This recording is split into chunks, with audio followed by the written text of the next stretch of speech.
आ गए मेरी मौत का तमाशा देखने।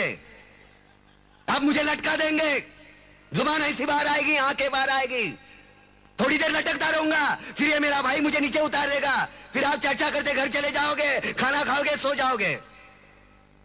तुम्हारी ये नामर्दानगी, बुज़दिली एक दिन इस देश की मौत का तमाशा इसी खामोशी से देखेगी। कुछ नहीं कहना मुझे, तुम्हें कुछ नहीं। तुम्हारी जिंदगी में कोई फर्क पड़ने वाला नहीं। अंधेरे में रहने की आदत पड़ी है तुमको, गुलामी करने की आदत पड़ी है।